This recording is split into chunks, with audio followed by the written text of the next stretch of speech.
Bonjour tout le monde et bienvenue sur mon podcast Le Zèbre qui bulle. Je m'appelle Jérôme et je suis sophrologue. Dans ce podcast, je vous parlerai de sophrologie, de bien-être, de méditation et de tout ce qui pourra me passer par la tête. Alors, c'est parti!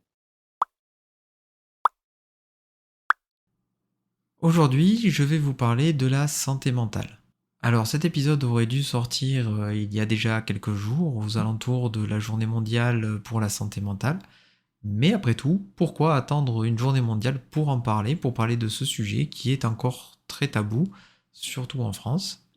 Alors si j'ai pris du retard, tout d'abord, excusez-moi pour cela, parce que j'étais tout simplement malade et il a fallu que je rattrape tout le retard que cela a engendré. Et du coup, je privilégiais tout simplement les personnes, les accompagnements que je suis en sophrologie au quotidien. Alors pour en revenir à la santé mentale, qu'est-ce que c'est?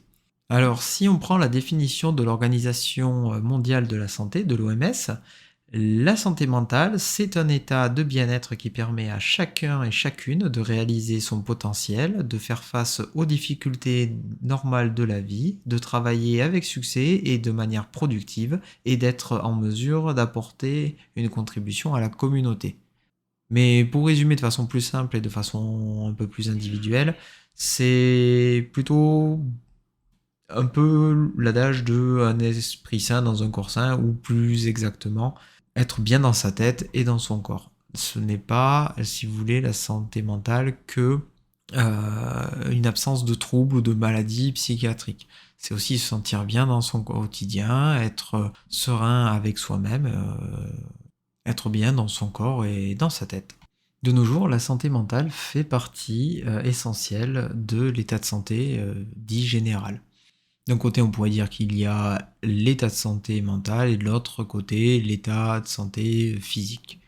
Et souvent, les deux sont liés, hein, même si on n'en a pas forcément conscience, mais il est vrai que généralement, quand ça va pas très bien lors d'une dépression ou autre, l'un des premiers signaux qui nous alerte sur notre état de santé mentale, souvent c'est le corps, car les deux sont souvent liés.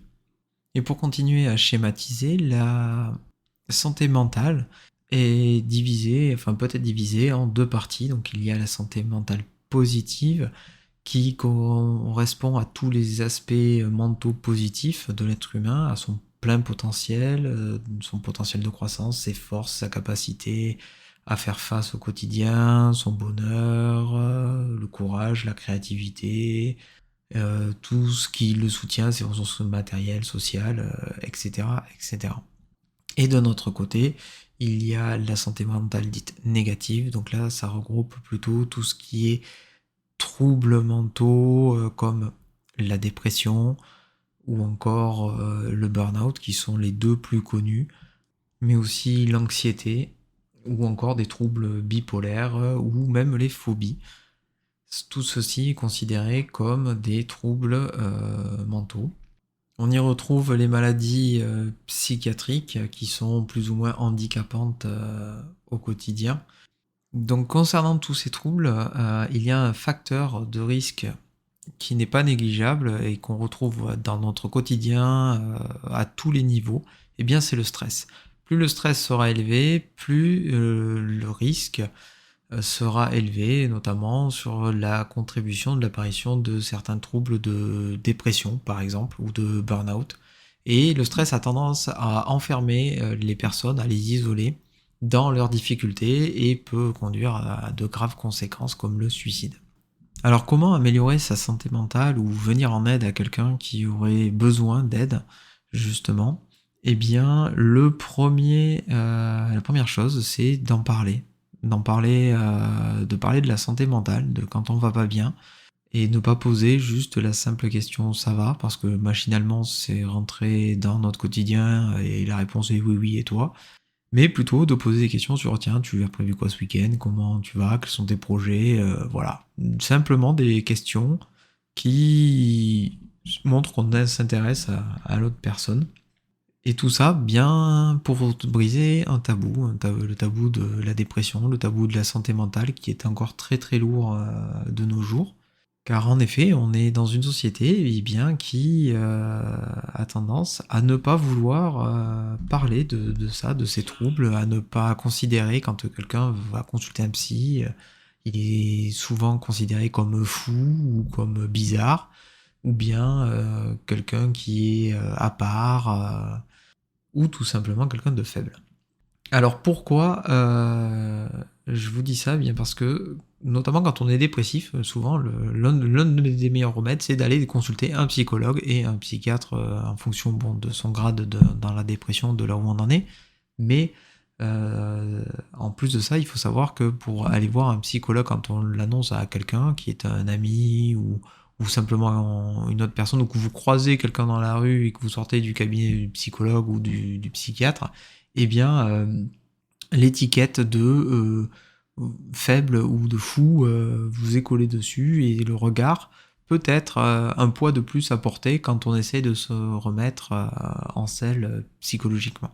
Et la société fait que c'est encore quelque chose de considéré comme de faible, notamment pour les hommes. En fait, je m'adresse là principalement aux hommes dans cette petite parenthèse. C'est que c'est vrai que souvent c'est considéré comme quelque chose de bonne femme, hein, pour schématiser. Alors attention, hein, pas du tout. Que vous soyez un homme, une femme, aller consulter un psychologue, c'est quelque chose qui devrait être comme d'aller voir un médecin lorsqu'on est malade, lorsqu'on ne se sent pas bien.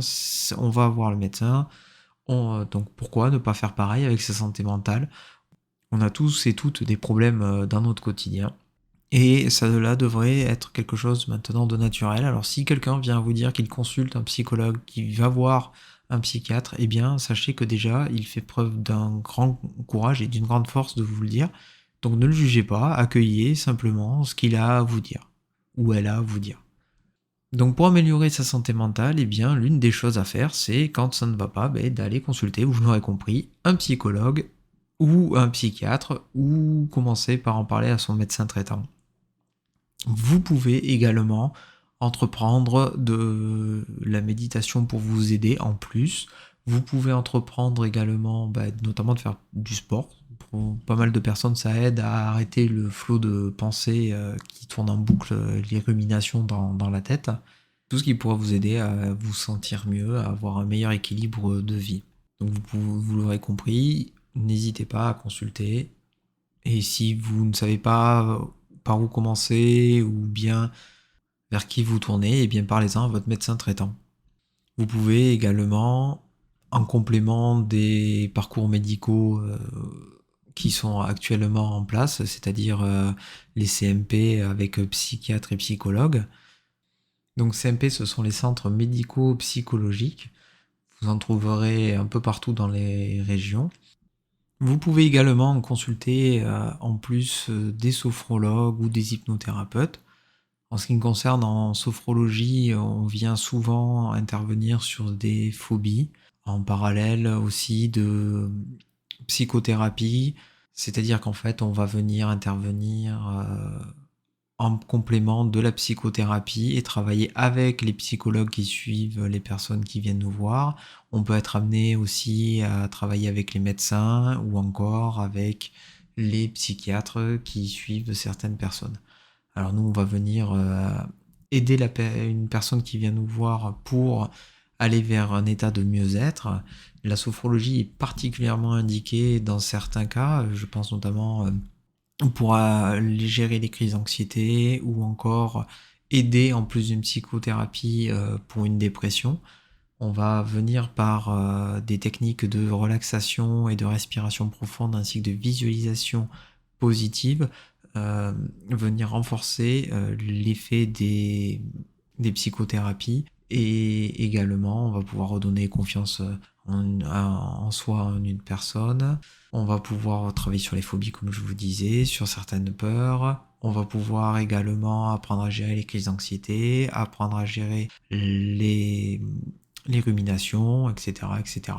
On peut également, ou vous pouvez, pratiquer la sophrologie au quotidien comme une philosophie, un peu comme le yoga. Le yoga aussi est très bon pour la santé, y compris pour la santé mentale, donc N'hésitez pas, vous avez plein de vidéos sur internet pour ça qui peuvent vous aider pour commencer, si vous n'avez pas envie de voir quelqu'un dans un premier temps. Et puis n'hésitez pas à en parler avec des amis de confiance qui pourront et qui sauront vous écouter, voire vous aiguiller en cas de besoin. Je vous mets également en description, je vous mettrai un lien qui regroupe plusieurs numéros, notamment sur la santé mentale, sur si vous avez besoin de parler à quelqu'un pour diverses raisons. Des numéros qui sont anonymes et gratuits que vous pouvez composer ou qui ont le coût d'un prix d'appel local. Enfin voilà. Bref, je vous mets le lien en description, vous aurez plein de numéros qui pourront éventuellement vous aider. Il y a des associations, des numéros officiels du gouvernement, etc., etc.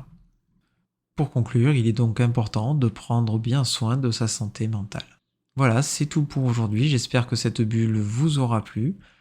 Vous pouvez me retrouver sur Instagram, sur Pinterest et également vous trouverez un peu plus tard, après la sortie de ce podcast, sa transcription sous forme d'article sur mon site. Je vous mettrai bien évidemment le lien en description quand celui-ci sera disponible.